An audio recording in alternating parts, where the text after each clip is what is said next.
Hey Darcy, today we're going to um,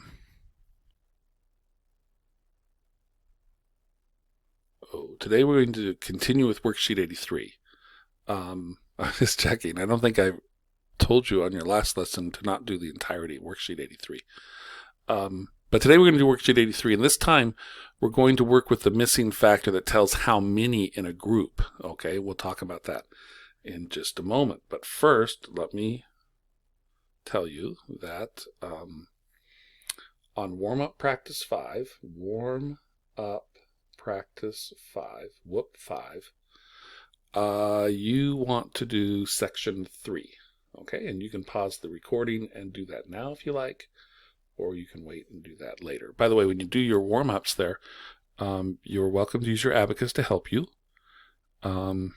With that, I still encourage you, though, to do your best to try to work the problems out in your head, and then use your abacus to check. But, if you need to, use your abacus. That's why we have the tool, is to use it to help us, okay?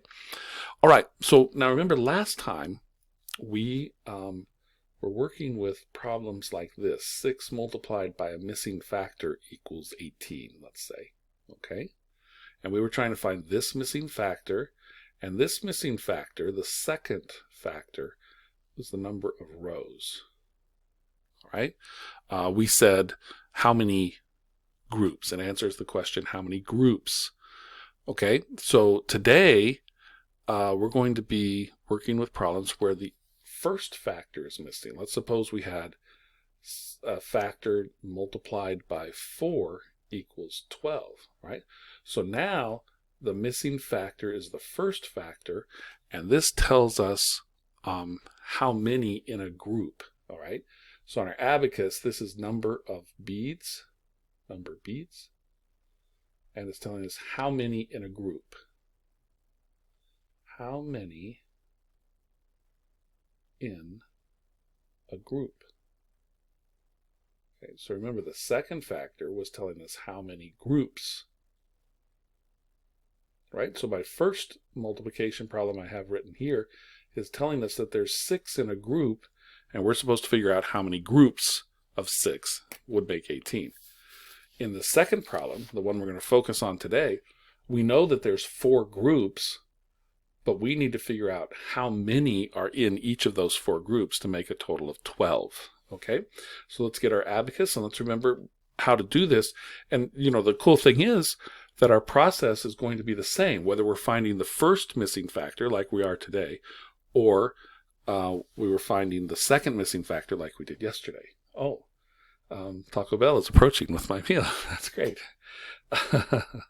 All right, so we need 12 total beads, right? So that's 1, 10, 2, right? So there's my 12 beads. Okay. Now, what does this tell us? How many rows do we need? Well, we need 4 rows. Okay. We need 4 rows. Okay, well, how can we do that?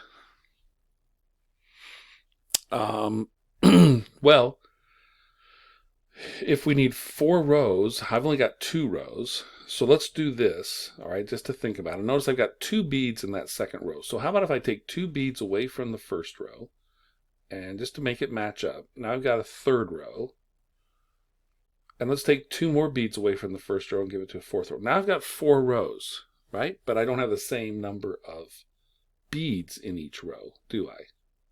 I've got a different number of beads in each row. 6 in that first row, 2 in the second, 2 in the third, 2 in the fourth, right? So, but I've got the right number of rows. So here's what I'm going to do. I'm going to take 1 bead away at a time, and that first bead I'll give to the second row. I'll take away 1 more bead and give that to the third row, and I'll give away 1 more bead from the first row and give that to the fourth row. And look at what I've got. I've got 3 beads in each row, okay? 3 beads in each row. Now, I didn't necessarily know how many beads I was going to have in each row. What I did was just move a number of beads to give myself 4 rows, and then I evened up my rows, okay? And so the correct answer here is 3. There's 3 in each group. How many in a group? 3. How many groups? 4. What's the product? 12. Notice that we took that 12 that we started with and we transformed it into a 3 by 4 array. Okay? A 3 by 4 array. And so this is one of the things that can be really helpful when you're working these kind of problems on your abacus. You can know that you're going to end up with some kind of a rectangle. Okay? Some kind of a rectangle, right? Boy, Andrew did a good job. He brought it right to my door there, didn't he? Okay. Okay, I understand. The order is at my door. All right. Go away. All right, let's try one more. Okay. Now, the process is the same. We're simply trying to rearrange the product or transform the product into an array to tell us how many in a group multiplied by how many groups. Okay. Let's think about one more here. Let's suppose we have a missing factor times 3 equals 15. Let's try this one. Okay. Again, same idea. Let me bring this down a bit. And let's see. 15, we want to start there. So 110, 5. Okay, 110, 5. Now, what do I know?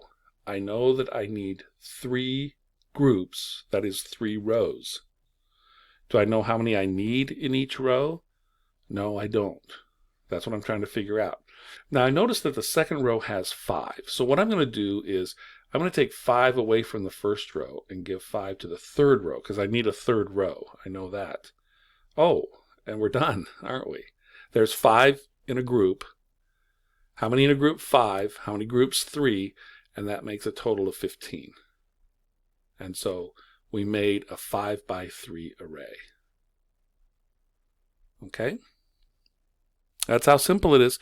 So your job today is to do the remainder of worksheet 83. And now you're trying to find that first missing factor. Okay? Enjoy.